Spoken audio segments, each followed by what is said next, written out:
Assalamu alaikum everyone.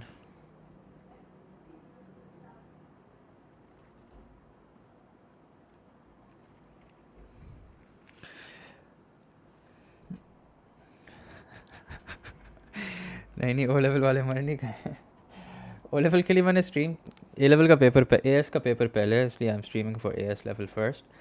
ओ level की stream मैं करूँगा, कल करूँगा इंशाल्लाह। The thing is A S have their exams first and then there is IGCSE। So आप लोगों का तो 9th को है, क्या टेंशन है?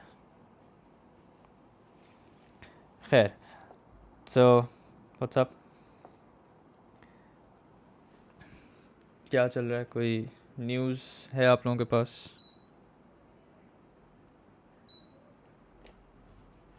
वालेकुम सलाम। Hello.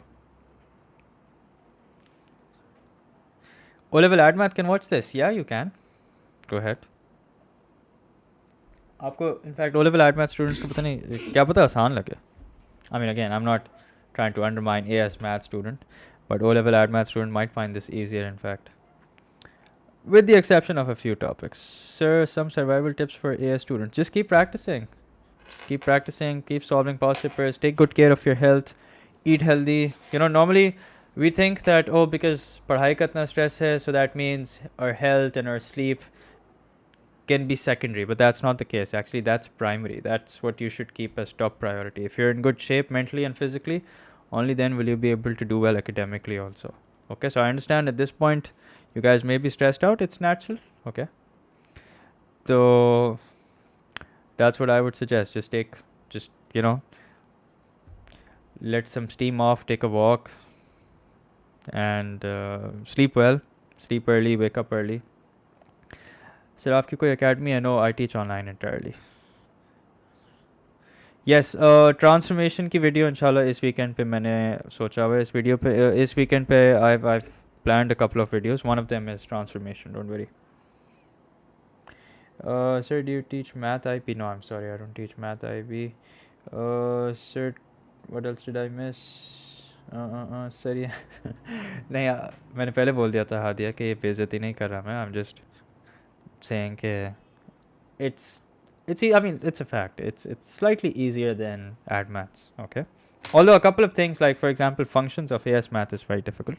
Okay, so that's that. But overall, like trigonometry, differentiation, and all of the circular measure of AS math is a lot more complex. In fact, this paper has a very complicated circular measure question, so I'm looking forward to that.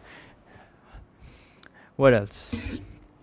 APGP is difficult. APGP of AdMaths is a lot easier compared to APGP of AS Math.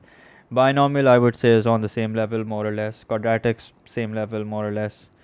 But here you have transformation, which is complex. They don't have that in AdMaths. So yeah, I think net maybe shayad evens out, or maybe AdMath is still slightly more difficult, because they have topics like complex differentiation, complex integration, and they have kinematics as well. Okay. Anyway, so those of you who are watching, if you guys could just like the stream, that would be great, and then let's start. Yes, the famous hexagon question. Yes, right here. I think I solved this in one of the streams, and thankfully, good thing is examiner was actually kind that they placed this at the very end. शुरू में होता तो वैसे ही सबकी, you guys get what I'm saying, right? I don't like transformations. Yeah, logs and inequalities too, but they have logs in P3, so. But yeah, if you're comparing AS Math to Ad Math, yeah, they have logs and modulus as well. Anyway, so will you be doing other streams? Yes, I will be streaming more of IGCSE, don't worry. Tomorrow, inshallah, no, not tomorrow, maybe weekend pe I plan on doing at least 2 live streams for IGCSE Math only, just to speed things up. I have solved paper 2 of, I think, October-November 2022, and I want to solve paper 4 of that. So inshallah, either tomorrow or day after tomorrow. Saturday, inshallah, I'll be doing at least 2 streams for IGCSE Math. Okay, and again, O-level students, please, आप लोग ज़रा chill करें. O-level की भी मैं streams करूँगा very soon. Okay, now, so these are the grade thresholds. I thought I'll just show you guys what the grade threshold is, to like keep you guys motivated. This is May, June. As you can see, this is May, June 2021, paper 12. So this is the paper that we're solving. Okay. Now, in order to get an A, you're supposed to score 51 out of 75, which means if we work out the percentage, so that's around 68%. So 68%, getting 68% in this paper gives you an A. Okay. Which I think is on the lower side. Saying that this paper is difficult. Okay. All right. Now, let's start. So here's question number 1. Fairly easy. Starting off with quadratics. Let's see what it says. So it says here, 16x squared minus 24x plus 10. Express 16x squared minus 24x plus 10 in the form of 4x plus a, the whole thing squared. Okay, so you have a lot of ways of solving this question. You can do it through identities. You can do it through completing the square. So I'm going to do it through identities. So if you expand 4x plus a, the whole thing square, so that's going to be 16x squared plus 2 into 4 into 8, 2 into 4 into a, so that's going to be 8ax plus a square plus b. Okay. Now we compare coefficients. If you compare the coefficient of x with the coefficient of x on the left hand side, so immediately you'll have the value of a. So minus 24 equals to 8a. So yeah, minus 24 divided by 8 will give you the value of a. So that means now a is equals to what? A equals to negative 3. Once you have the value of a, you can find out the constant by comparing a square plus b with 10. So here you have a square plus b equals to 10. So that means minus 3 squared plus b equals to 10, which means that 9 plus b equals to 10, which means b is equals to 1. And there you go. That's it. These are your values of a and b. Don't just leave this over here. Okay. Make sure to write it in the form the question has asked you to write it, which is 4x plus minus a becomes minus eventually, minus 3 the whole thing square plus 1. And there you go. That's your answer. Easy peasy. Okay, what did I miss? Yes, I do teach online. If you're willing to study, then you can reach out to me in July. That's when I start registrations. Okay, so you can please do a short video on domain and range. I always lose marks in that part. Okay, yeah, I do plan on doing that. I just hope I find the time over the weekend, inshallah. Okay. Okay, so this was the first paper which had a lower percentile than P3 as well. Is it? P3? You're right. You're right. Interesting thing to point out. Anyway, so now let's do part B. So part B says it is given that the equation 16x squared minus 24x plus 10 equals to k, where k is a constant, has exactly one root. Now there are two ways of solving this question. Okay, one is your conventional b squared minus 4ac. But make sure that you read the question carefully. It's not asking you to find out the value of k which gives this equation one root. It's asking you to find out the value of the root. Okay. So what you're going to do is, because of one root, that means b square minus 4ac equals to 0. Okay. So forgot to write the x with 24. Let me just fix that real quick. Yeah. So that means b square minus 4ac is equals to 0. Okay. So a is equals to 16. B equals to minus 24. C is equals to 10 minus k.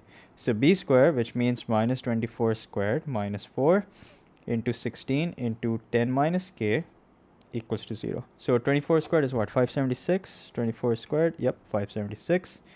576 minus 4 into 16 is 64 into 10 minus k. Now for those of you who are thinking कि ये लंबा method है and there is an easier method, so just hold on. There is an easier method. I'll give you that in a minute. So plus 64k equals to 0.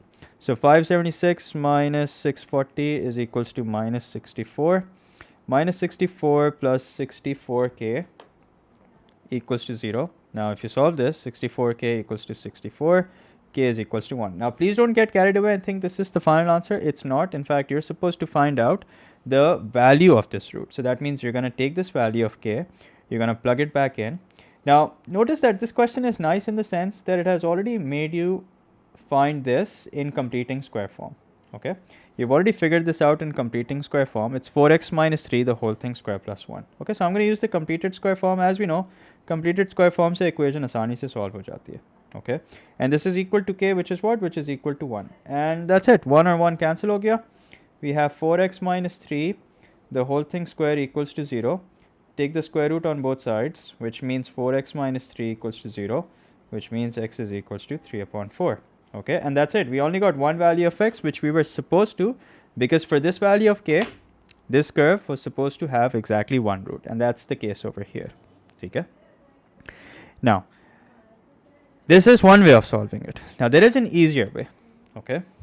The easier way is, let me show you what the easier way is. Easier way में ये एक step में solve हो जाएगा. ठीक है. So what I'm doing in blue now is the easier way. Now you have the equation of this curve, right? You know that the equation of this curve is 4x minus 3 the whole thing square plus 1. 4x minus 3 the whole thing square plus 1. Now if you quickly sketch it, if you quickly make a sketch of it, that means we're looking at a minimum curve, okay, which has the x coordinate of the turning point at 3 upon 4, okay, and the y coordinate of the turning point is 1, okay. Something like this, right? Not drawn to scale, okay. So this is what we're looking at, all right. Now, if let's say the question says 16x square minus 24x plus 10 equals to k, where k is a constant, has exactly one root. So that means I'm supposed to make a horizontal line over here somewhere so that that horizontal line is tangent to the curve, okay. Now there's only one way to make a horizontal line which is going to be tangent to the curve, and that is when y is equals to 1, okay. Tangent at y equals to 1 gives exactly one root. Okay, so if you make a tangent line at y equals to 1, this is what you end up with, okay. And this gives you exactly one root, okay. And you're not supposed to find out the value of k, okay. I'm pretty sure a lot of students found out the value of k and left it there. In fact, let me see if I can pull out the examiner report and read that with you guys. So here you're supposed to find out the root. So x equals to what? X is equals to 3 upon 4. So that's your final answer, okay. Not the value of k and not the value of y, which is technically the same thing over here. It's the value of the root, which is your final answer, okay. So there you go. First find k. Yeah, that's correct, sir. Yes, I have made yesterday's AdMath stream private because apparently February March papers are not out officially. So someone said the other channels that streamed February March papers got blocked, and I didn't want my channel to get blocked, so that's why I left. That's why I made it private. You can message me directly on Instagram. I'll share it with you. Okay, I'll share the links with you. Don't worry. Nice beard. Thank you. MashaAllah. Yes, I do teach mechanics, although I haven't done a stream or made a video on mechanics yet. Okay. Okay, anything did I miss? No. Can we do middle term breaking? Well, you would have to be a complete I shouldn't say that, but क्या ज़रूरत है middle term breaking करने की जब already completed square form में middle term breaking करने का मतलब है that you're gonna expand it. खैर, okay, even if you want to use the expanded form, there's no need to do middle term breaking, you know, just factor. I mean, just use the completed square form. Okay, there's no need to do middle term breaking. Isn't your life already difficult because of exam stress? Then why make it more difficult? Okay. Anyway, so here's question number 2. Transformation. Functions and transformation. Let's see what this says. So this says the graph of y equals to f of x is transformed to the graph of y equals to 2 f of x minus 1. So this is a fairly easy question. Describe fully the two single transformations which have been combined to give the resulting information. Okay, so let's do that step by step. Now please remember that x के case में ना उल्टा होता है. So if let's say you have y is equals to f of x, which then becomes f of x minus 1, okay, y equals to. So notice that you're taking 1 away from x, which means that the graph would move 1 unit towards the right, okay. So this is, the first transformation is basically translation, okay, and because the graph is going to move towards the right, that means the value of x in the translation matrix is going to be positive and y is going to be 0, okay. Remember, x के case में उल्टा होता है. Okay, if you take something away, the graph moves towards the right. If you add something, the graph moves towards the left. If you multiply x by 2, all the values of x get divided by 2. If you divide x by 2, all the values get multiplied by 2. Okay, it's the opposite in the case of x. Okay.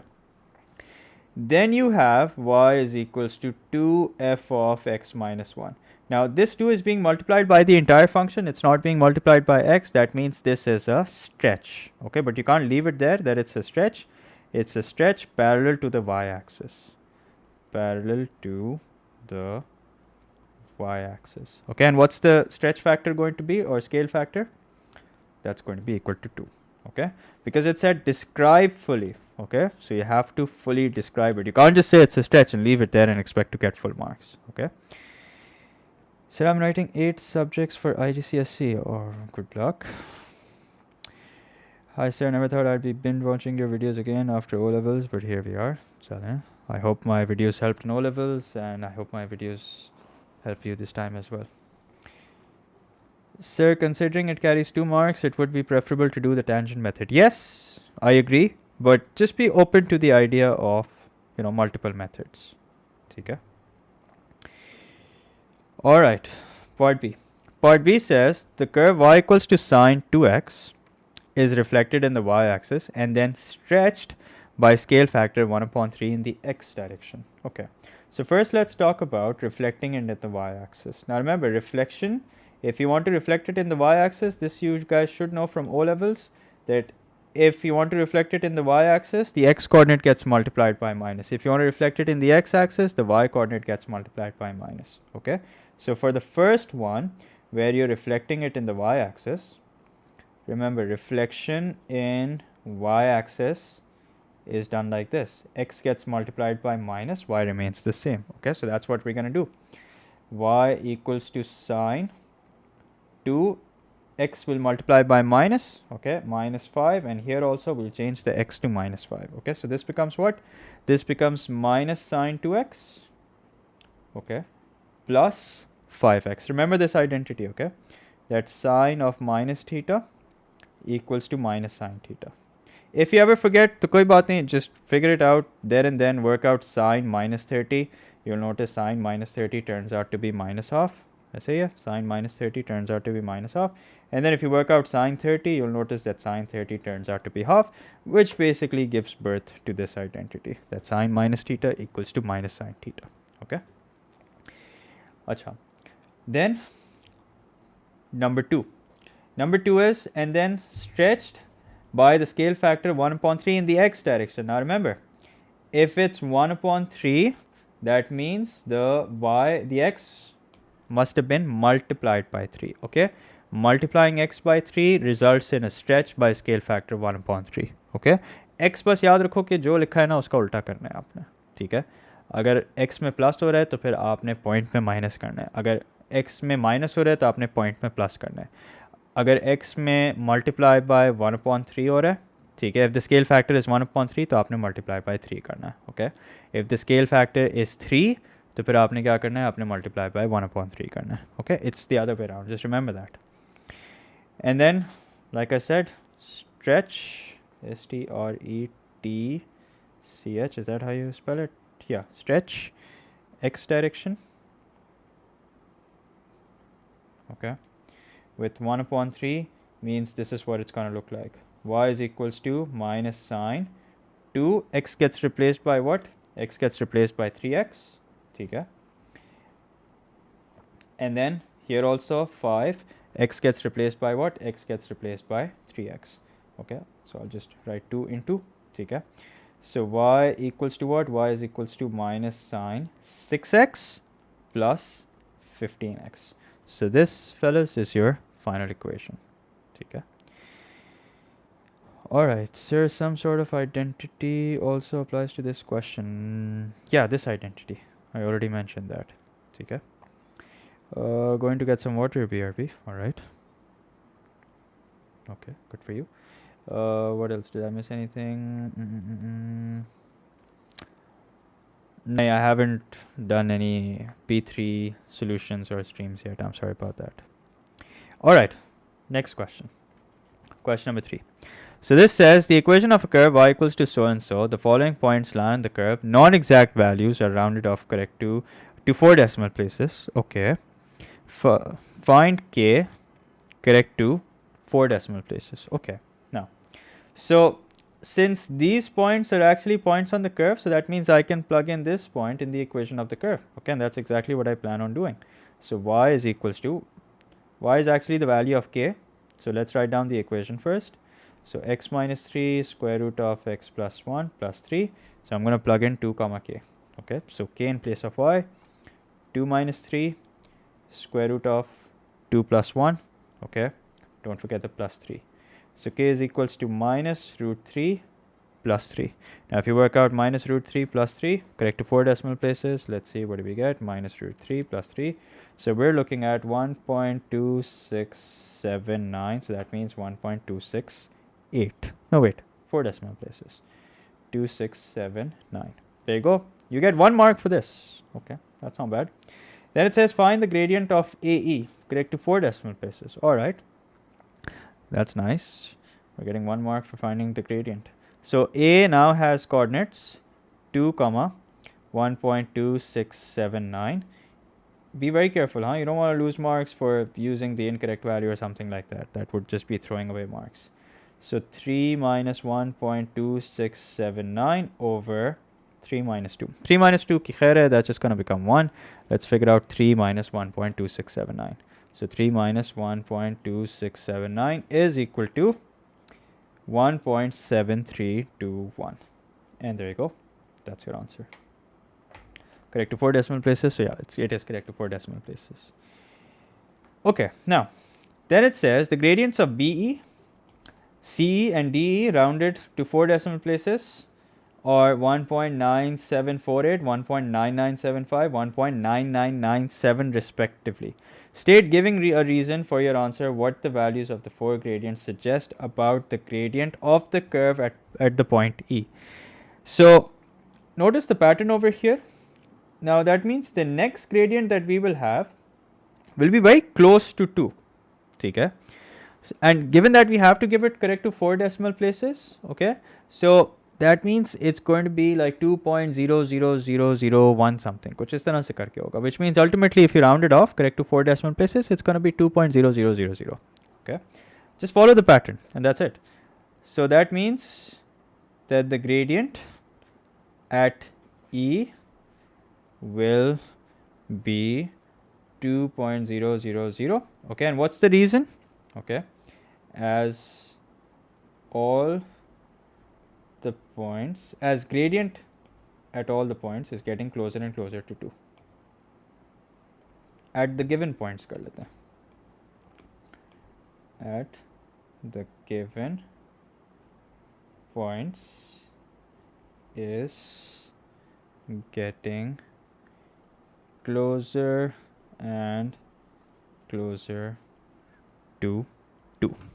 Okay, so there you go. That's your answer. What subject is this? Urdu. Okay. Assalamu alaikum, sir. I'm Iman. Do you remember me from O levels last year? I was really active in the streams. Okay, I'm afraid I don't. I'm sorry about that.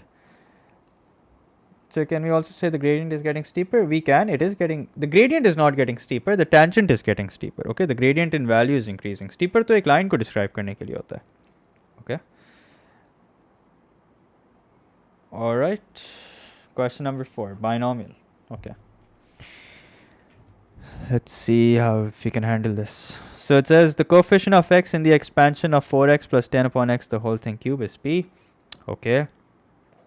The coefficient of 1 upon x in the expansion of so and so is q.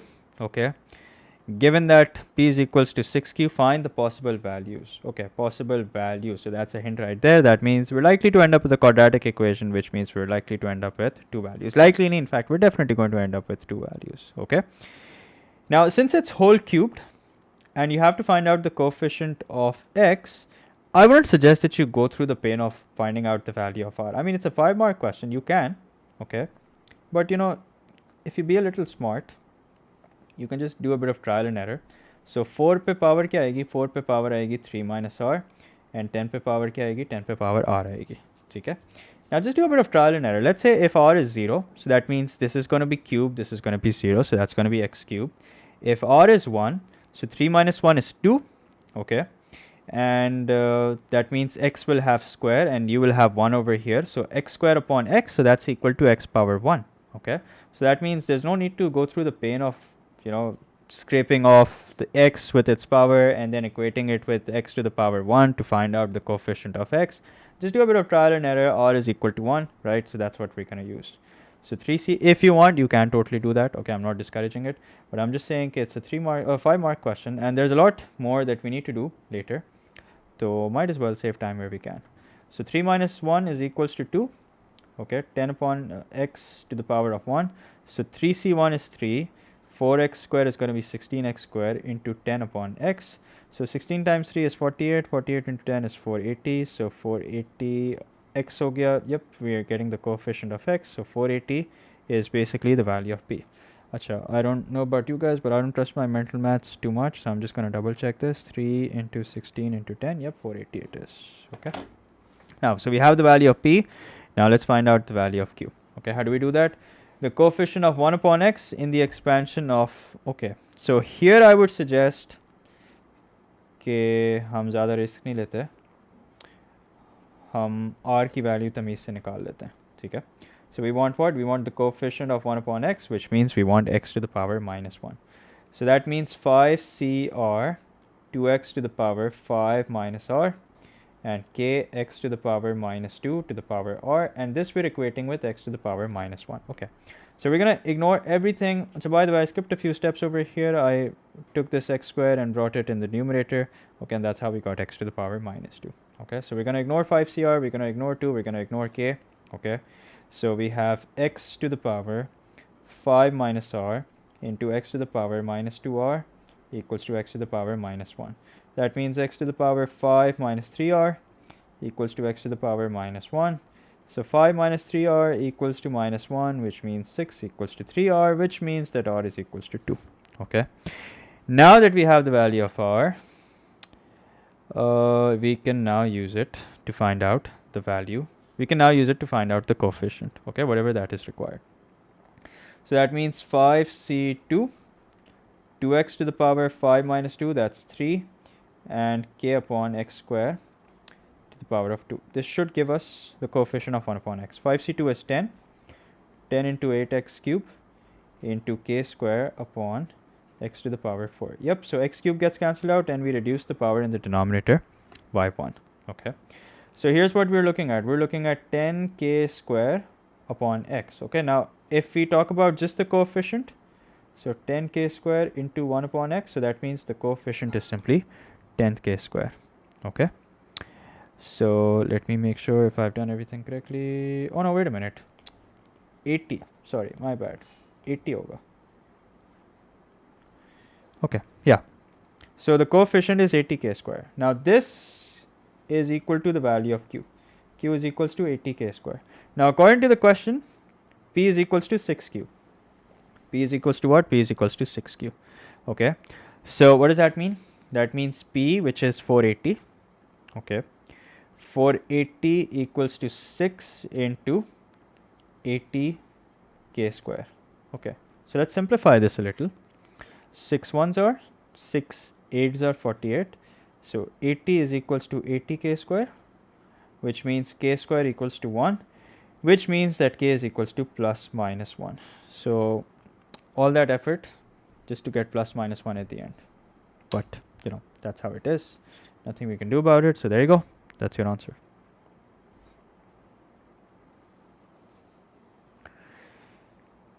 Okay.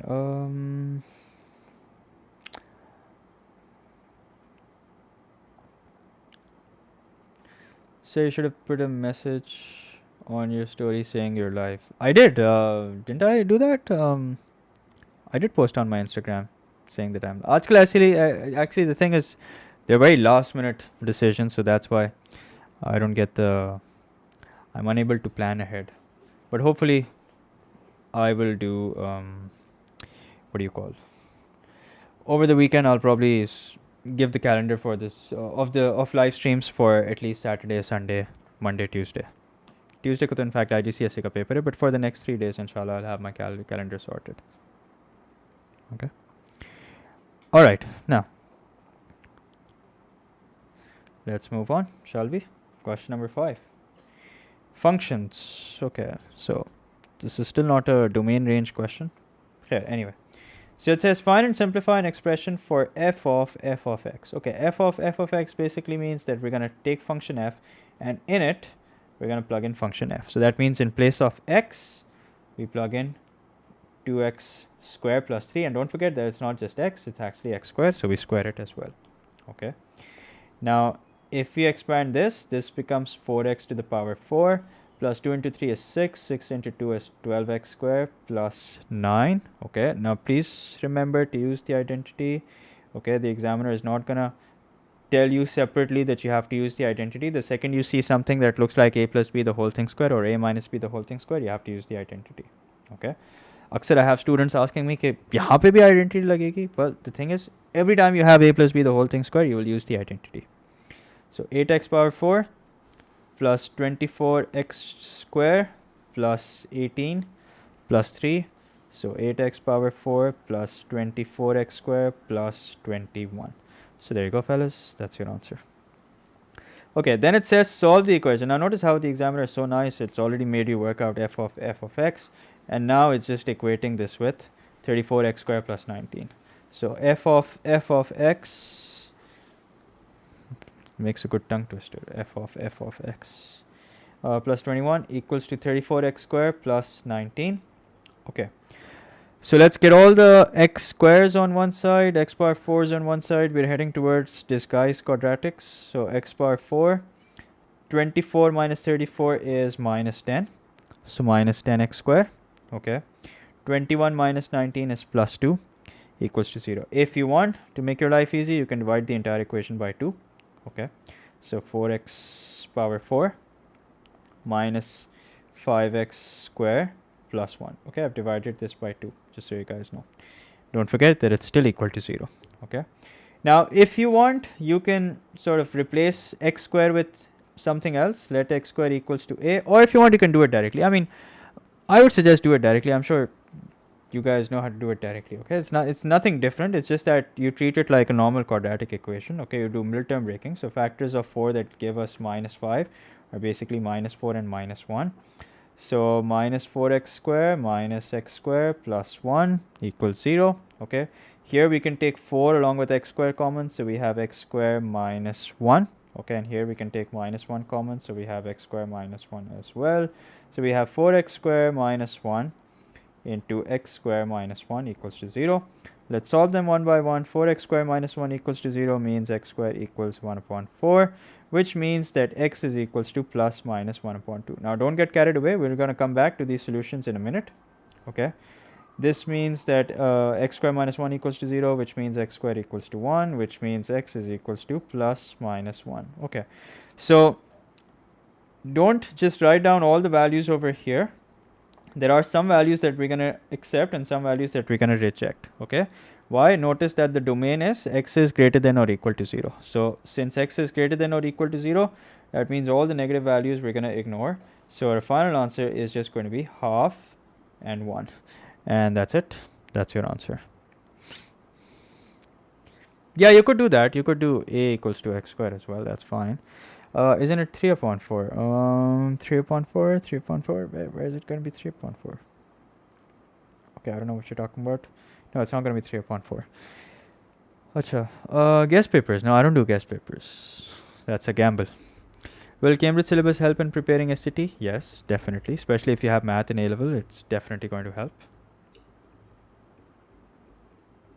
Yes, I will do paper 1 past papers more often, inshallah. Okay, so कब है आप लोगों का paper second को है ना? So I'm going to try and squeeze at least 2-3 past papers. Okay, if you have any suggestions, like which paper do you want me to solve of P1, you can let me know. Okay, I was thinking maybe to do variants, the other variant of 2022, maybe do winter 2022 ka variant. Okay, or I was thinking maybe pull out a paper which had the lowest threshold and do that. Okay, anyway, like I said, I'm open to suggestions. Let me know. Sir, when you bring across squared, it becomes plus minus. Strange. Hey, what's plus minus? Every time you take the square root on both sides, you have plus minus. Third May. Okay. So I can easily do 2-3 past papers. Perhaps more. Okay, question number 6. Let's see what this says. Coordinate geometry. Okay. Points A and B have coordinates 8, 3, P, Q respectively. The equation of the perpendicular bisector of AB is so and so. Find the values of P and Q. Okay. So AB दो points हैं, ठीक है, और हमें इनकी perpendicular bisector की equation पता है, which is minus 2x plus 4. Okay, what do we know about the perpendicular bisector? Two things. One, the gradient is, it's perpendicular, that means the gradient is negative reciprocal. Okay. The other thing that we know is that it passes through the midpoint. ठीक है? Okay. Now, what can we do?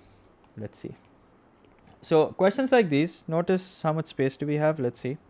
So we have plenty of space. Okay, even though it's a 4-mark question, we might not need all the space. Okay, so questions like these are best attempted by making rough sketches of what's going on.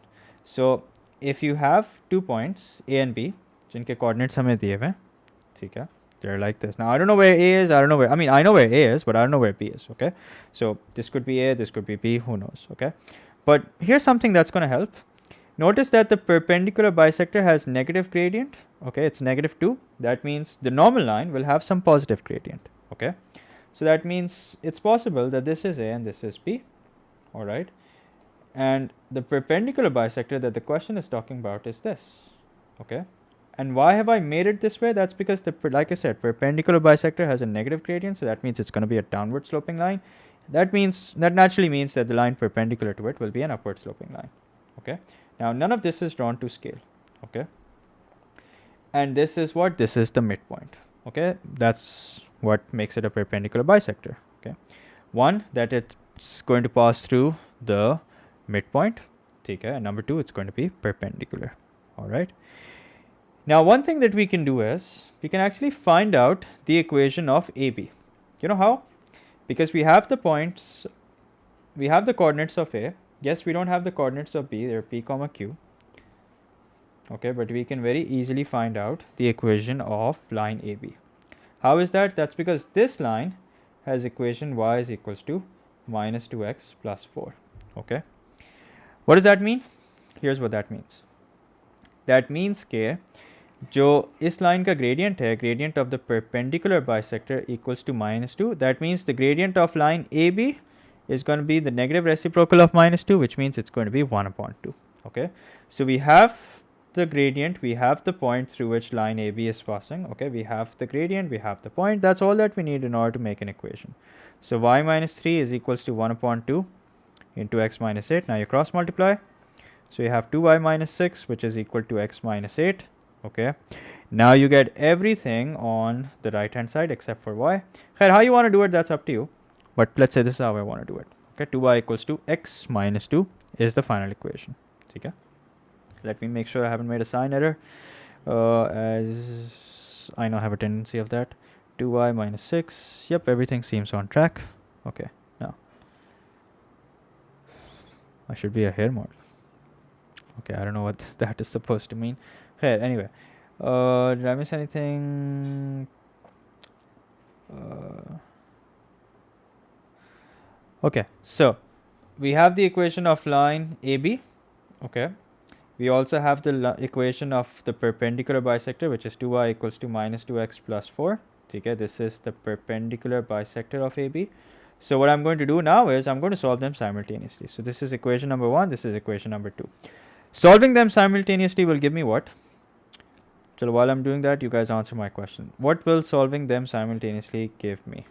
Okay, looking at this diagram. So equals to x minus 2 minus 4x plus 8 equals to x minus 2, which means that minus 3x equals to, no, wait a minute.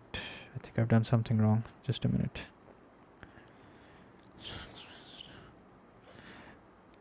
Minus 5x. Okay, yeah. Minus 5x equals to minus 10. So this cancels out. X is equals to 10 upon 5, which means x is equals to 2. Okay, now let's find out the value of y. Minus 2 into 2 plus 4, y equals to 0. Okay, now we have the coordinates 2, 0, but my question is, what does that give me?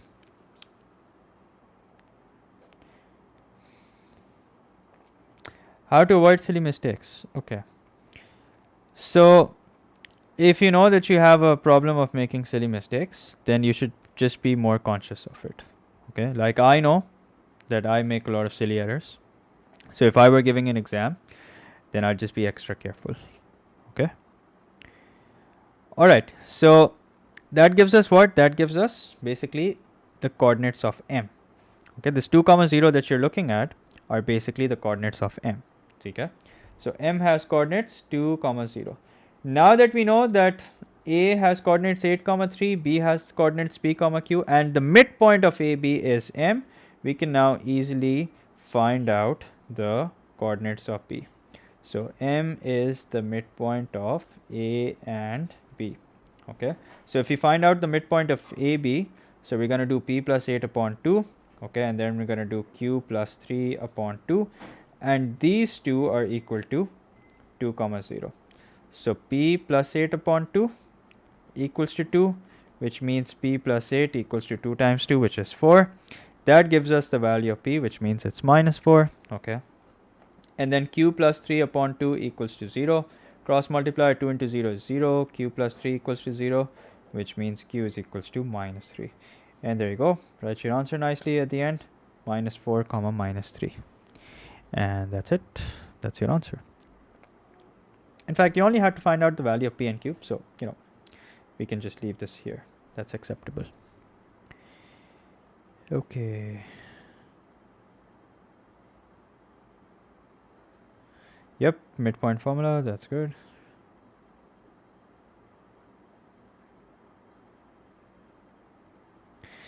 Okay. Sir, can we divide answer space? Yeah, you can do that. It doesn't say anywhere that you can't do it, so go ahead. Okay.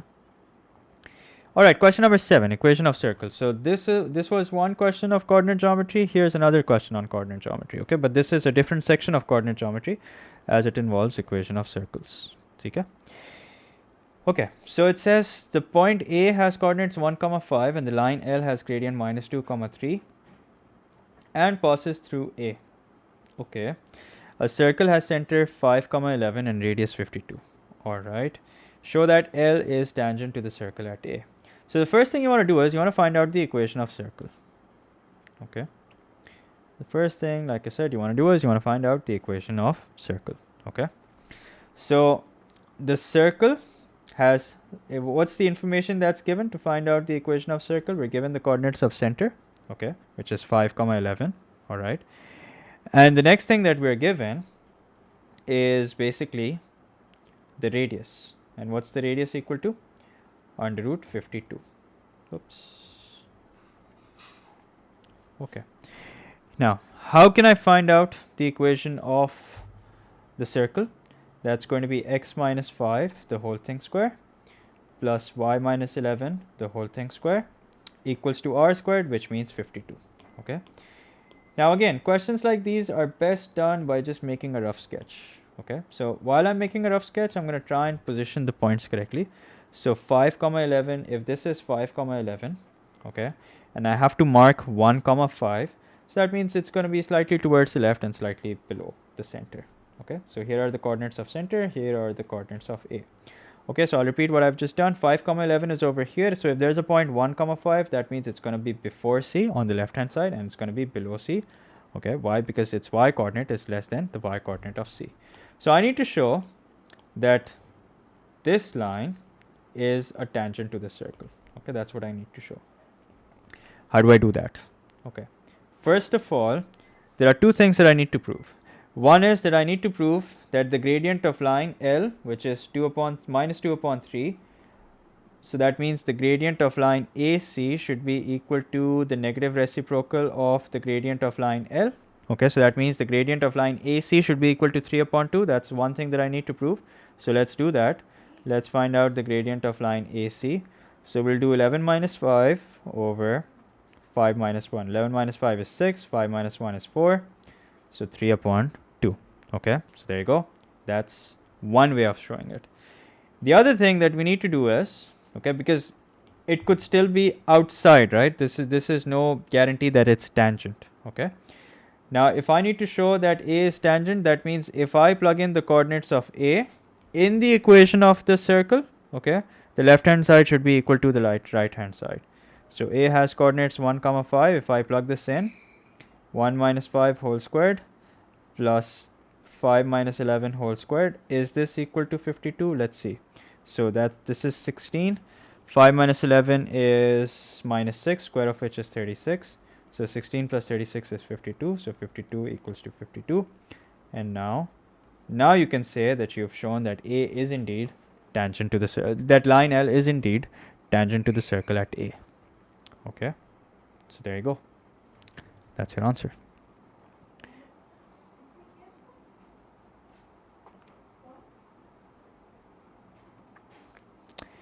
Okay.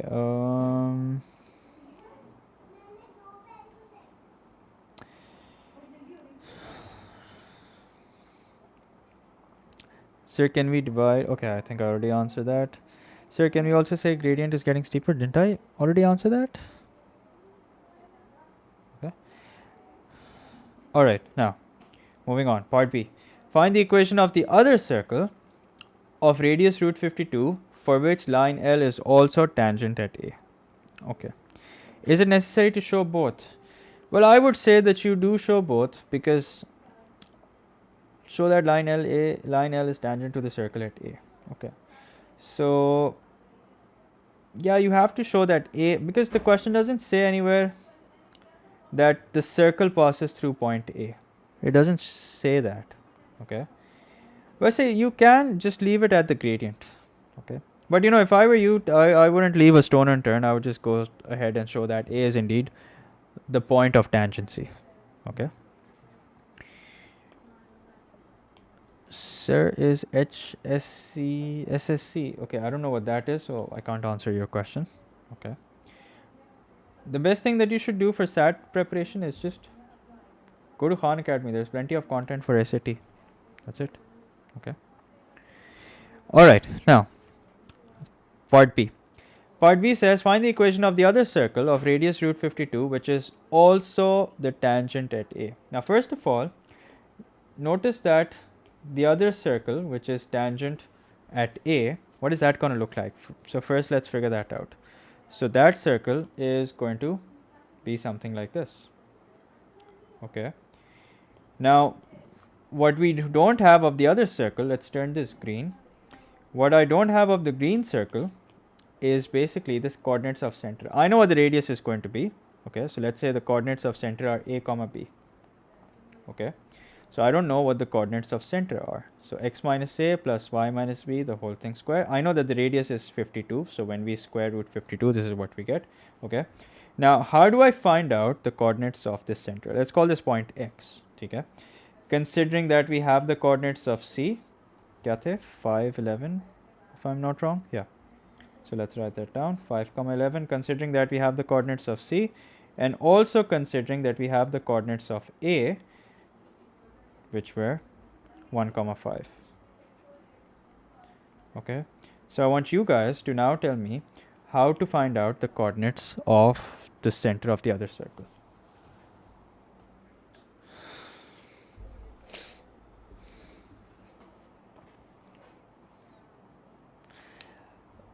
Okay, yeah, आप लोग ज़रा अपनी लड़ाई बंद करें, or if you guys really want to fight, go fight somewhere else. I'm afraid I'm gonna have to hide you guys from the channel.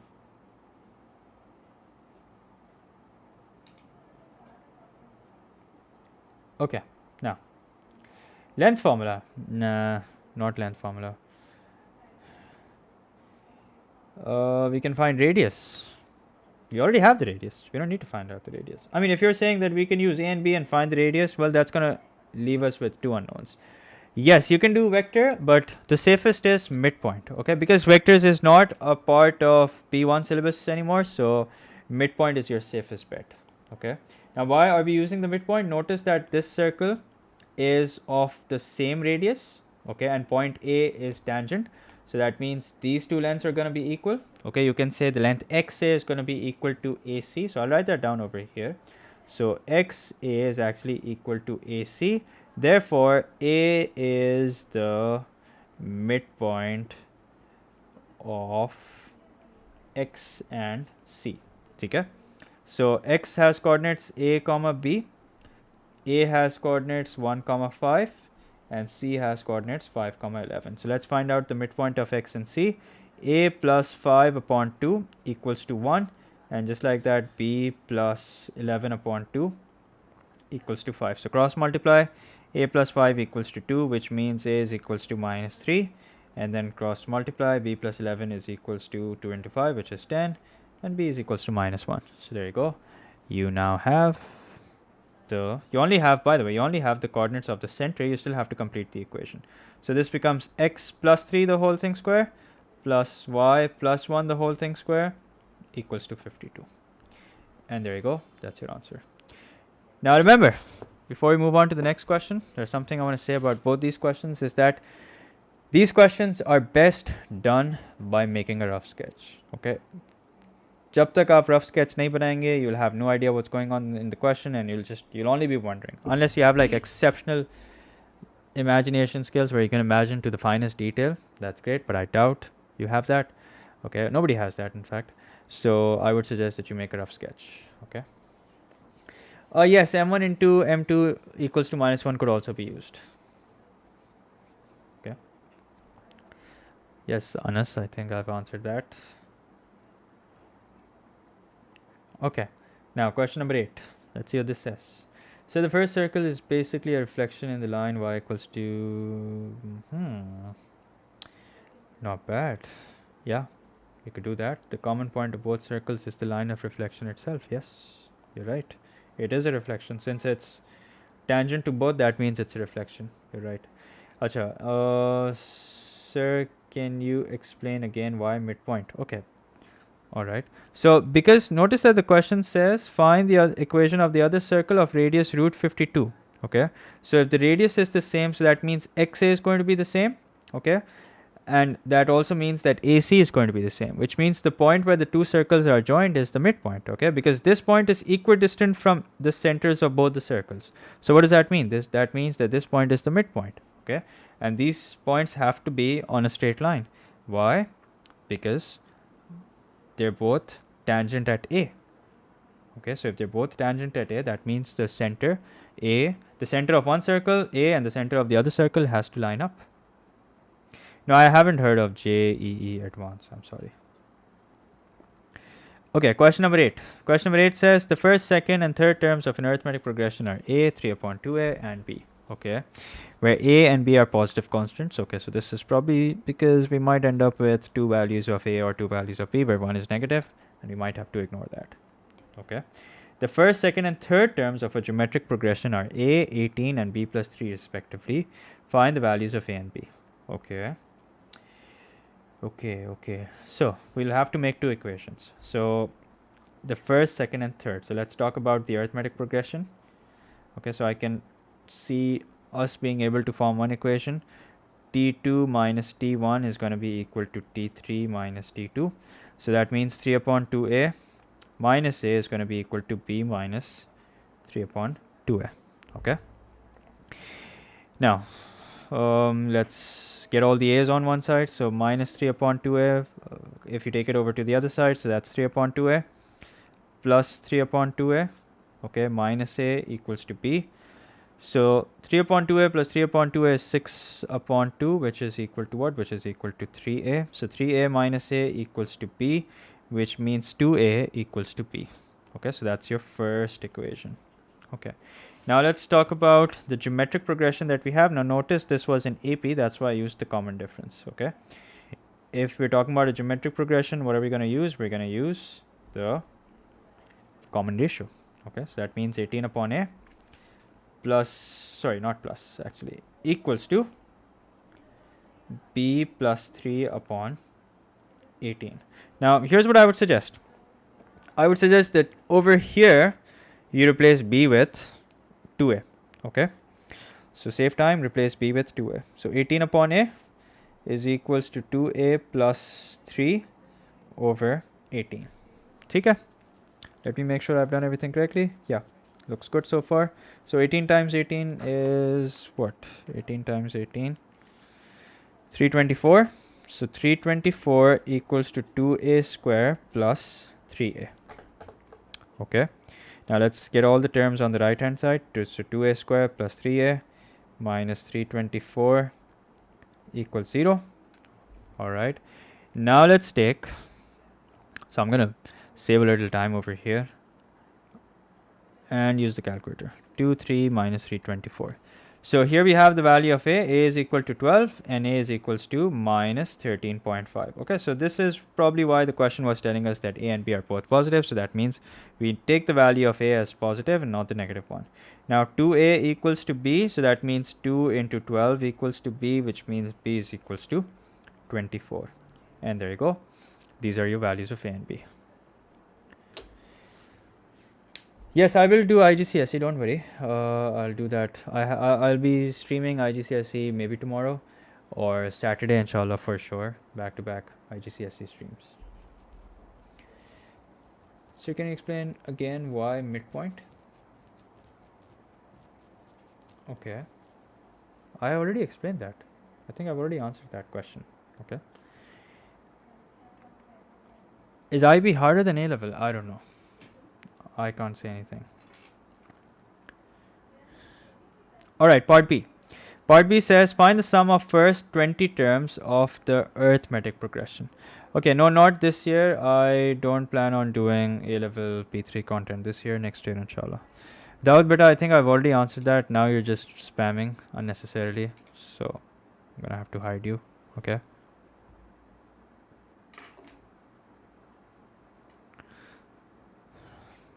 Exam के लिए दुआ बताएं. Okay, no specific दुआ बेटा, just keep praying. Okay. कोई अलग से बैठ के थोड़ी दुआ करनी, I mean करनी चाहिए. Okay, but just do it after every namaz. Okay, so part B. Part B says find the sum of the first 20 terms of the arithmetic progression. So notice that now that we have the value of a and b, we can find out the terms. So previously it was a 3 upon 2a and b. Okay, a 3 upon 2a and b. So now that we know what a is equal to what? A is equals to 12. Okay, so we're going to replace a with 12 and then 3 upon 2 into 12. So that's equal to 18. And then what's b equal to? B is equals to 24. Okay, so the common difference is equal to what? You can see that the common difference is equals to 6. Okay, so what's the formula for calculating the sum? N upon 2 into 2a plus n minus 1 into d.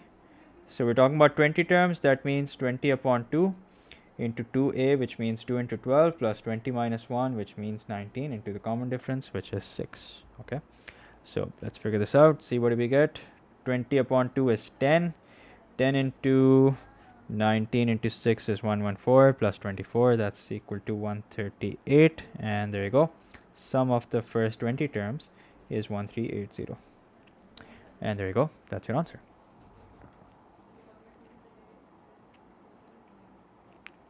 Why add maths? What do you mean why add maths? Where do you see add maths? Okay, question number 9. Question number 9 says the diagram shows. Yes, I will do IGCSE streams. Don't worry. Inshallah, tomorrow or Saturday. The diagram shows part of the curve with equation y square equals to x minus 2 and the lines x equals to 5 and y equals to 1. The shaded region enclosed by the curve and the lines is rotated 360 degrees about the x-axis. Okay. 360 degrees about the x-axis. Find the volume obtained. Okay, volume generation. I think I solved this question in one of the live streams as well. Okay, anyway, so first of all, let's make an equation of the volume that we will obtain. Okay, and even before that, let's see if there's a point that we need to find. Point of intersection maybe. So we do need to find that, and that's this point. Okay, how do we find this point? By solving the two equations simultaneously. Now, what will be the equation of this horizontal line? It's going to be y equals to 1. Because it's a horizontal line, so it's going to be y equals to, and because it's cutting at 1, so that's why it's going to be y equals to 1. So y equals to 1 and y square equals to x minus 2. So we solve them simultaneously. 1 square equals 1, so 1 minus 2, and we immediately have the value of x, which is equal to 3. Okay, so that's great. Now, how will I find out the volume? Here's how I will find out the volume. The volume is going to be equal to, so we'll integrate. So since it's rotated about the x-axis, so we'll square y. Now we don't have to do that, thankfully. It's already been done for us. So the volume equals to y square. We'll multiply it by pi within the limits 5 and 3. And then we will integrate the line. So this is the curve. Okay, this is for the curve. And then we will integrate the line. Okay. And that's going to be what? That is going to be also within the limits. This is the line, basically, the equation of line. And that will be, and since we have the equation of the line, then you know what? Might as well replace it. Okay. Yeah, so we'll do that in the next step. Within the limits 5 and 2. Okay, within the limits 5 and 2. Okay. Now, so let's get to work. So basically, अच्छा हम ये भी कर सकते हैं. I've done this earlier as well. That what happens if you rotate a line? If you rotate a line 360 degrees about the x-axis, or about the y-axis, if you rotate a vertical line 360 degrees about the y-axis, you end up with a cylinder. Okay, so you can use that as well.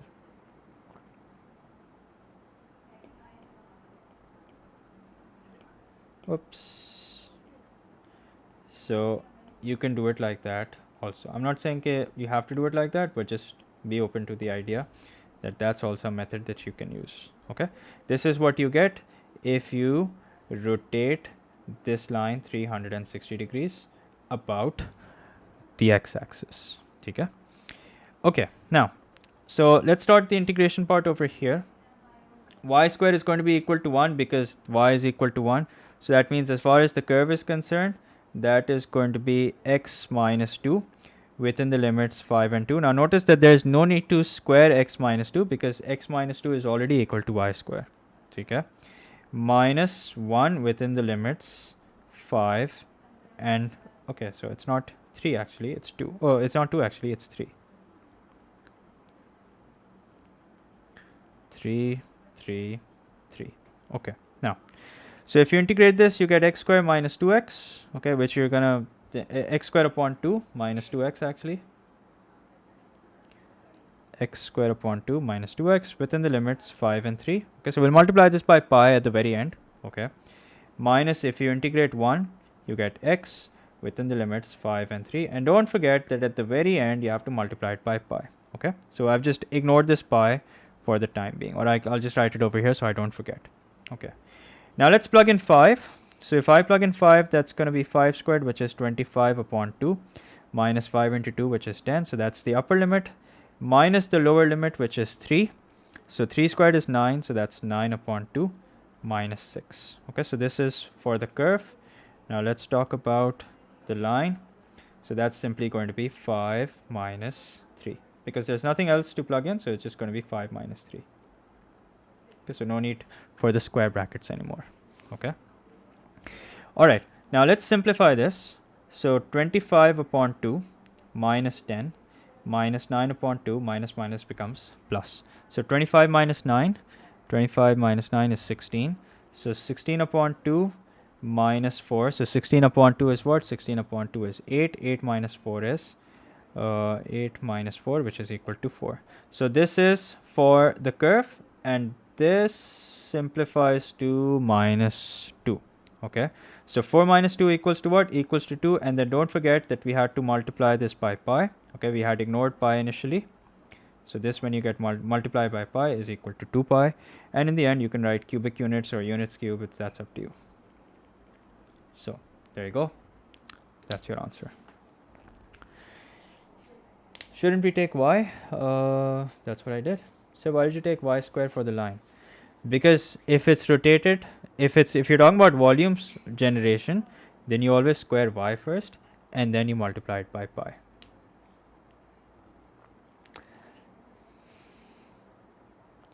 Sir, whenever any shape rotates, it forms a cylinder. No, that's not true. Only when you rotate a horizontal line about the x-axis, that's when you get a cylinder. Or if you rotate a vertical line about the x-axis, that's when you get the cylinder. Take y square, since the general formula for solid revolution states, yes, that's what the general formula is. Okay, but at times it can form a cone. Yeah, so if it forms a cone, then you don't have to take the formula for cone. You can cone देखो सूरत में बनेगी if you're rotating a line, okay, which is and you're rotating it within the limits such that one limit is right on the x-axis and the other is slightly more or slightly less. In that case, you will get a cone. But again, no need to go into, because in that case, that means you then need to figure out the radius of the cone, okay, which might get complicated. So just use the formula. Okay. So on which days do you do ASP ones? Okay, so it's not fixed, sadly. It's a very last minute thing. So yeah, I really can't tell you when. I took AD Math in O levels. Will this help me in A level math? Yeah, definitely. Okay, question number 10. Prove the identity. All right, let's do that. Let's prove the identity. So how do I prove this identity? First, we multiply the denominators. So what happens when you multiply the denominator? It's going to be 1 square minus sine square x. So if you multiply this, it's going to be 1 plus sine x whole squared minus 1 minus sine x whole squared. Okay, so let's expand. This is going to be 1 plus 2 sine x plus sine square x, okay, minus 1 minus 2 sine x plus sine square x. So 1 plus 2 sine x plus sine square x minus 1 plus 2 sine x, okay, minus sine square x. And don't forget that this is over 1 minus sine square x, which you know what, we're going to turn to cos square x. Okay, so here I'll write divided by cos square x. Okay, so 1 minus 1 gets cancelled out. Alright, sine square x plus and sine square x minus gets cancelled out. 2 sine x plus 2 sine x is 4 sine x. Okay, now you have 4 sine x upon cos square x. Now what do we have to bring it equal to? 4 tan x cos x. Okay, so we'll separate the cos square x. We'll write it as 4 sine x upon cos x into 1 upon cos x. So sine x upon cos x equals to what? Equals to tan x. So we have 4 tan x upon cos x as the answer. And there you go. That's that. Now part B. Part B says, hence solve the equation. Okay, so we've already done this part. Okay, we've already shown that this is equal to what? This is equal to 4 tan x upon cos x. So 4 tan x upon cos x is equals to 8 tan x. Now I will not recommend that you cross out the tan x and tan x. That is wrong, because in that case you might end up missing one solution. Okay, so this is not at all recommended. So what you should do is this: 4 tan x upon cos x equals to 8 tan x. Cross multiply. Okay, before cross multiplying, maybe you can simplify the 4 and 8. So 4 1s are, 4 2s are. And then if you cross multiply, you have tan x equals to 2 tan x cos x. Get everything on the left hand side. So tan x minus 2 tan x cos x equals to 0. So we take tan x common. That's going to be 1 minus 2 cos x equals to 0. Agar hum cancel karte na, then we would have missed out this solution, tan x equals to 0. And 1 minus 2 cos x equals to 0. Now if tan x equals to 0, that means x is equals to tan inverse of 0. 0 is a special value.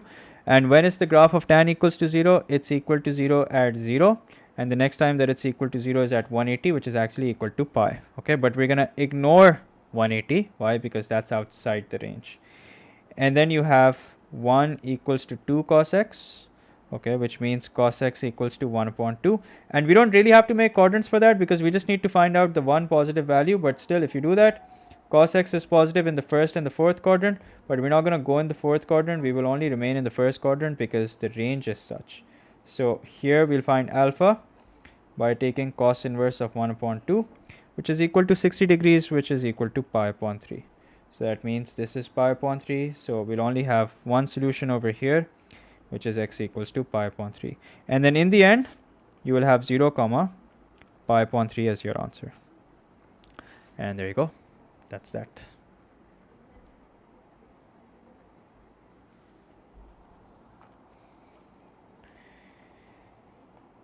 Okay. Question number 11. Differentiation. Yeah, I was wondering, there hasn't been a question on differentiation yet. So it says the gradient of a curve is given by dy by dx equals to so and so, where k is a constant. The curve has a stationary point at 2 comma minus 3.5.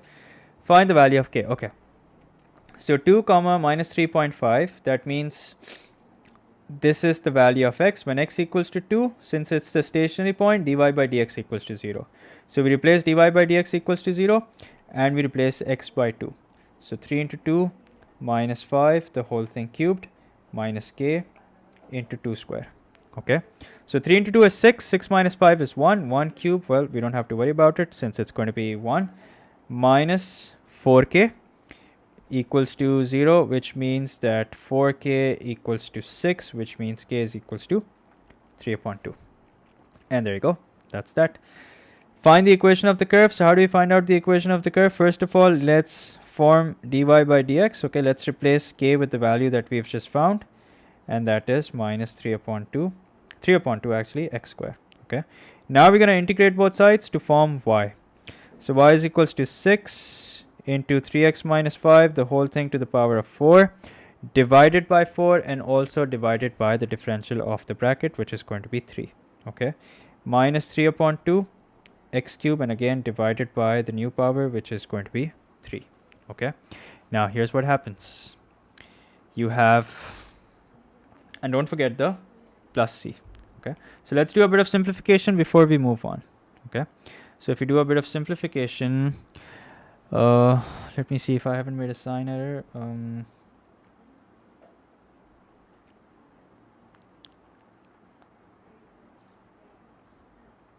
Yeah, okay. So everything seems to be on track. So here's what we get. We can cross out 3 1s are, 3 2s are, 2 1s are, and 2 2s are. So here's what we're looking at. Y is equals to 3x minus 5, the whole thing to the power 4 upon 2. Okay. Now k was equals to 3 upon 2. Okay, what happens when you add 1 to the power? It becomes x cube, and then you divide by the new power, which is 3. So that means we can cross this out. Minus x cube upon 2 plus c. Okay. Okay. Now, what's the point through which the curve is passing? Do we have that? Yes, we do. It's 2 comma minus 3.5. So that's the point that we're going to plug in to find out the value of c. So in place of y, we plug in minus 3.5. In place of x, we plug in 2. So 3 into 2 minus 5, the whole thing power 4 upon 2, minus 2 cube upon 2 plus c. Okay. So minus 3.5 equals to 1 upon 2. Okay. Equals to 1 upon 2 minus 4 plus c. So let's find out the value of c. It's going to be minus 3.5 minus 1 upon 2 minus 4. Okay. Plus 4 actually. Minus 3.5 minus 1 upon 2 is going to be minus 4. Minus 4 plus 4 equals to 0. So all that effort just to get 0 at the end. But that's how it is. So 3x minus 5 to the power 4 divided by 2 minus x cube upon 2. And then if you really want to prove your point, you can write plus 0 at the end. And that's it. That's your answer. Okay. Set up. No, but I don't do workshops. Sorry. Yeah, AS trig is easy compared to add maths. Yes. But it gets difficult in A2. Is including 0 for theta important? Yes, of course it's important because 0 was part of the range. Okay, had it been greater than 0 and lesser than pi upon 2, then yes, there was no need to include 0. But here, if you didn't include 0, you would have lost 1 mark for sure. Okay. Find d square y upon dx square. Alright. So d square y upon dx square. Okay. So that shouldn't be that difficult. Considering that we have dy by dx. dy by dx is... Yeah. 6 into 3x minus 5. The whole thing cubed. Minus k. What was the value of k? 3 upon 2x square. Okay. Now let's double differentiate it. So if we double differentiate it, let's see what we get. Here's what we get. We get d square y upon dx square, which is equal to 3 into 6. So that's 18 into 3x minus 5, the whole thing square. Don't forget to multiply it by 3. Minus 2 into 3, which is 6. 6 upon 2x. So 18 into 3 is 54. So 54 into 3x minus 5, the whole thing square, minus 3x is your answer. Hence, determine the nature. Okay, how do we determine the nature? For the nature, we plug in the value of x. So what's the value of x? The value of x is 2. So d square y upon dx square at x equals to 2 can be found by simply plugging in 2. So 3 into 2 is 6, 6 minus 5 is 1, 1 square minus 3 into 2. So it's clearly positive. 48 is greater than 0. Therefore, it is of minimum nature. And there you go. That's your answer. Okay. Now finally, question number 12. Okay. This is a question that actually I've been looking the most forward to solve. So here it is finally. So it says here the diagram shows a cross section of 7 cylindrical pipes, each of radius 20 centimeter, held together by a thin rope which is wrapped tightly around the pipes. The center of the 6 outer pieces are A, B, C, D, E and F. Points P and Q are situated where straight sections of the rope meet the pipe at center A. Okay, that's a lot of information. Show that PAQ is 1 upon 3 pi radians. Okay. Now, first of all, let's get friendly with the question. Okay. Let's understand what's really going on over here. The diagram shows a cross section of 7 cylindrical pipes. So these are the 7 cylindrical pipes that the question is talking about. You have 2 here, 4, 6, and 1 in the center. And each has a radius of 20 centimeter, held together by a thin rope. So this is what you see. What you see outside is a thin rope. Okay, which is wrapped tightly around the pipes. The center of the 6 outer pipes A, B, C, D, E, and F. Points P and Q are situated where the straight sections of the rope meet the pipe with center A. Okay, so there you go. That means the P and Q you can say are basically tangents to the circle. Okay. All right. Now we have to find out angle PAQ. Okay, and not just find out, we have to show that it's equal to 1 upon 3 pi radians. Okay, there has to be some logical reasoning behind it. Okay, we can't say that, oh, it looks like an equilateral triangle, so therefore it's PAQ. Okay, so what exactly can be the logical reasoning? So first of all, if you notice that if I join points A, B, C, D, E, and F, what's formed is a regular hexagon. Okay, so let's write that down. A, B, C, D, E, F is a regular hexagon. And why a regular hexagon? Let's have a look at that. Because AB will be equal to 40. Why is that? That's because the diameter is 20 radius is 20 centimeters. So this is double the radius. That means it's going to be 40 centimeter each. Okay. So we can work out this angle easily. All right. We can work out this angle. We can work out angle FAB, which is, since it's equal to an interior angle of a regular hexagon. So how do we work out the interior angle of each interior angle of a regular hexagon? It's going to be 6 minus 2 into 360 upon 6. Okay, which if you work out 6 minus 2 into 360 divided by 6, so that's equal to 240 degrees. Okay, now 240 degrees is equal to what? Sorry, no, wait a minute, not 240 degrees. Sorry, it's not 360, it's 180. Sorry, my bad. So that's going to be equal to 120 degrees. Okay. Now what's 120 degrees in terms of radian? It's equal to 2 pi upon 3. 2 upon 3 pi. Okay. You can work it out by simply 120 into pi upon 180 karke. You can work out that it's equal to 2 upon 3 pi. Okay. In case you're wondering how I converted this into radian. Or you could have simply not used 180. In place of 180, you could have used pi, so that you get your answer in radian as the final answer. Okay. Now, if this is equal to 2 upon 3 pi, notice that this is a right angle and this is a right angle. Okay. So what is that? That's basically angle PAF is equal to angle QAB, which is equal to right angle, which means it's equal to pi upon 2. So this is pi upon 2. And this is also pi upon 2. Okay. Now we can work out PAQ. So now angle PAQ is basically equal to 2 pi minus the sum of pi upon 2, and 2 upon 3 pi. So it's basically 360 minus the other 3 angles to get the 4 angle. This becomes pi plus 2 upon 3 pi. Okay. And then if you subtract this from 2 pi, so here's what you get. You get 1 upon 3 pi. You can work this out directly in your calculator. I was running out of space, so that's why I did it directly. I mean, that's why I wrote the answer directly. And there you go. That's the answer. Now, this is the only suitable method that I can think of to show that angle PAQ is 90 degrees. Okay. So I got to know that this diagram of circle is repeated from O levels. No, this is not from O levels. No, you don't have questions like these in O levels. So I can't find 0. Okay, you can message me on Instagram. I have taken that down. That's because February, March papers aren't officially out yet. Okay, so I was afraid there might be a copyright strike on my channel, so that's why I've taken it down. You can message me and I'll share it with you. Okay, in fact, I'll share it over here also.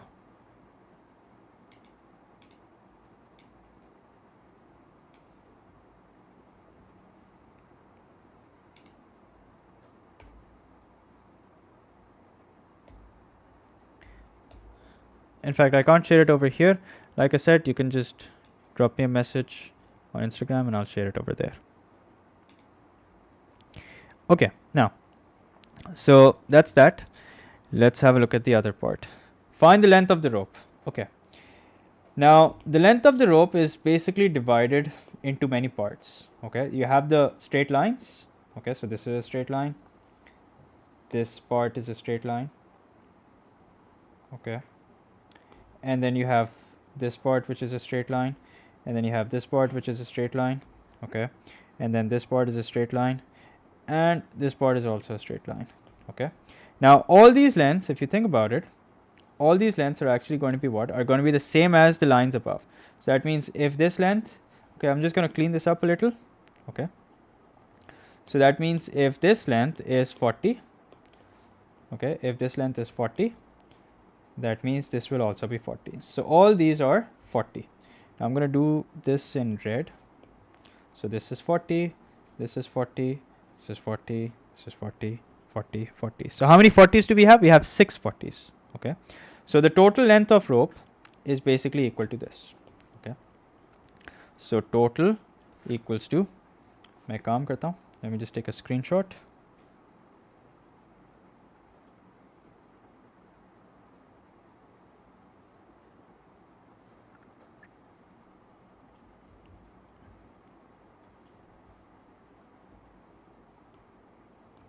Okay, so the total length of rope is basically equal to 6 straight lines. Okay, so I'll write that over here. 6 straight lines plus these curved lengths. 1, 2, 3, 4, 5, and 6. So 6 straight lines plus 6 arc lengths to be precise. Okay. Alright, now, so let's start with the 6 straight lines. So that's pretty easy. The 6 straight lines are 40 centimeter each. So what we can do is 6 times 40. Okay. And then what about the arc lengths? So how do you calculate the arc length? Notice that the radius is what? The radius is 20 centimeter. We already have the angle, which is 1 upon 3 pi. And it's going to be the same for every other sector as well. Okay. So it's going to be the same for every other sector. So that means 1 upon 3 pi into S equals to r theta. Okay, so how do you calculate the arc length? S equals r theta. So that means r is 20, theta, which is 1 upon 3 pi. And what are we going to do? We're going to multiply this by 6. Why? Because we have 6 of these. Okay. Now let's simplify this. 6 into 40 is 240. And this is 3 1s are, 3 2s are.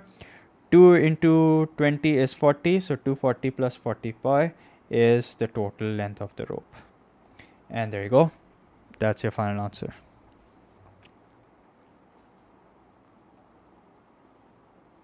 Tomorrow, inshallah, will be the next stream of IGCSE.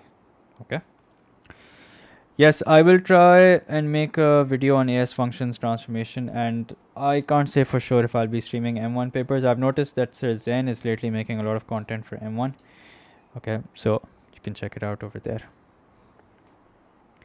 Here's part C. Part C says find the area of hexagon ABCDEF, giving your answer in terms of root 3. Okay, so hexagon is the shape that's inside.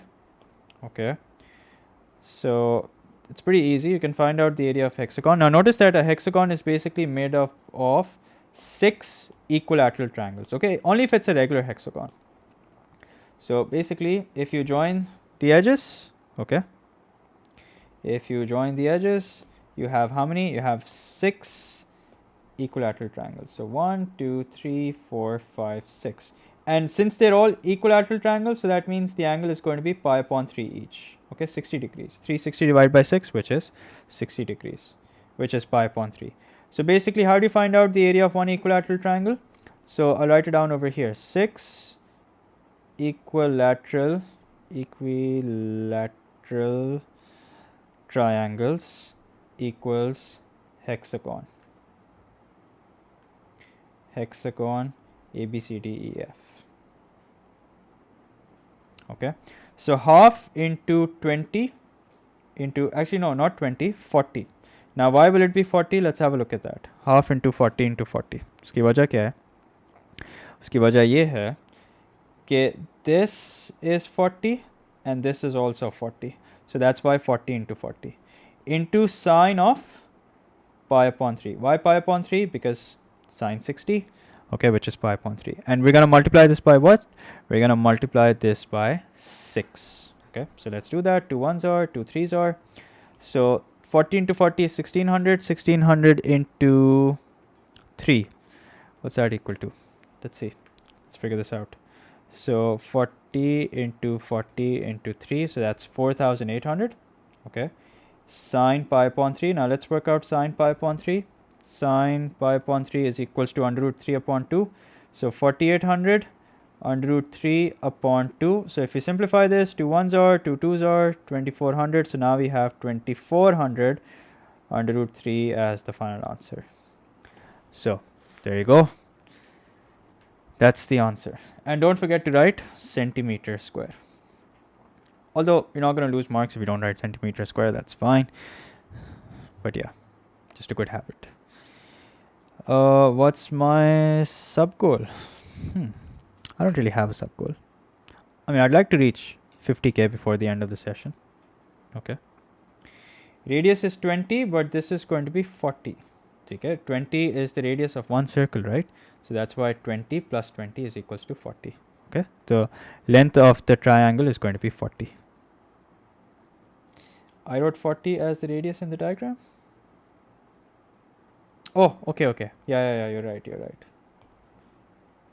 I meant to write 20 and 20. Yes, you're right. 20, 20. There you go. Yeah, that was misleading. Thank you. Then it says find the area of the complete region enclosed by the rope. Okay. So let's do that. Let's find the area of the complete region enclosed by the rope. So thankfully, we've already worked out the area of the hexagon. Okay. So we already have this region. Okay. And what is this equal to? This is equal to 2400. Is it? Yeah, 2400 under root 3. 2400 under root 3.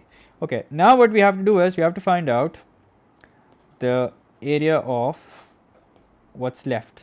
Now notice that here you have 6 rectangles. Okay, now please excuse my drawing. Okay, they may not look like rectangles, but they will be rectangles. Okay, why will they be rectangles? Because this line will be tangent to the circle, which means it's a 90 degree. It's going to be a 90 degree angle. And just like that over here, this line will also be tangent to the circle, which means that it's going to be a rectangle.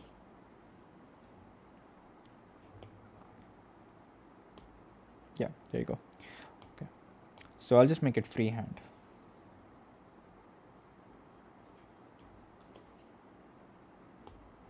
Just a second. Okay, now, so like I said, we already have the area of the hexagon, which is 2400 under root 3. ठीक है, so ये blue region area, ये blue region का area हमारे पास already है. Okay, now what we need to find out is basically the area of these 6 rectangles. Okay, and not only that, we then have to find out the area of 6 sectors. Now notice that the area of one rectangle is going to be equal to 40 times 20, which is equal to 800. Okay, so let's write that down. 6 rectangles, For that, we will have 800 multiplied by 6, which is equal to what? Which is equal to 4800. ठीक है? अच्छा. Then let's talk about the hexagon that's in blue. Hexagon A, B, C, D, E, F. Hexagon A, B, C, D, E, F is equal to what? Is equals to 2400 under root 3. Then, last but not the least, area of the sector. Okay. How many such sectors do we have? We have 6 such sectors. So there you go. There you go. There you go. Okay, so how many? 1, 2, 3, 4, 5, 6. So how do you calculate the area of sector? So 6 sectors basically. So area of a sector is equals to half r square theta. So that means half into 20 square into theta, which is 1 upon 3 pi, which we're going to multiply by 6. Why? Because we have 6 of these. Okay. So 2 and 3 make 6, and this 6 can get cancelled out, and now we have 400 pi. So now what we have to do is, now we just have to sum them up. 4800 plus 2400 root 3 plus 400 pi. So 4800 plus 2400 under root 3 plus 400 pi. And then if you work this out using your calculator, okay, so here's what we get. 4800 plus 2400 under root 3 plus 400 pi. So we're looking at 10,213.559, which if we round off correct to 3 significant figures, it's going to be 10,200. Yeah, 10,200 centimeters square. Okay, so it could have been 200 or 300, so it's going to be 10,200. And there you go. The question didn't say to give the answer correct to a certain degree of accuracy, so we'll leave it correct to 3 significant figures. And there you go. That's it. That's the end of the question. Yeah, it's definitely a long question. You wrote 40 as the radius in the diagram. Did I do that again? I don't think I did that again. I did that earlier. You just did this paper. It was so easy. All right. So glad you find it easy. Okay. So that's that. That's the end of this paper. And I hope that this helped you guys clear your concepts in this paper. Let me know what other papers you guys want me to stream. You got 63 out of 75. That's pretty good. The A for this paper was on, I think, 52, 51. Okay. So that's nice, mashallah. So yeah, like I said, let me know what are the really difficult papers that you guys would like me to solve. Okay. So I'll stop here. I will see you guys inshallah in the next live stream. Where do I live? I live in Karachi. So I'm pleased to hear that. So best of luck for your exams. Keep studying. Okay. Take care of yourself. Like I said at the beginning of the stream, don't just completely ignore your health and your your health. Yeah, your health and your diet basically. Don't just completely ignore that. Okay. Take care of your health. Take care of your diet so that you can do well in the exams as well, inshallah.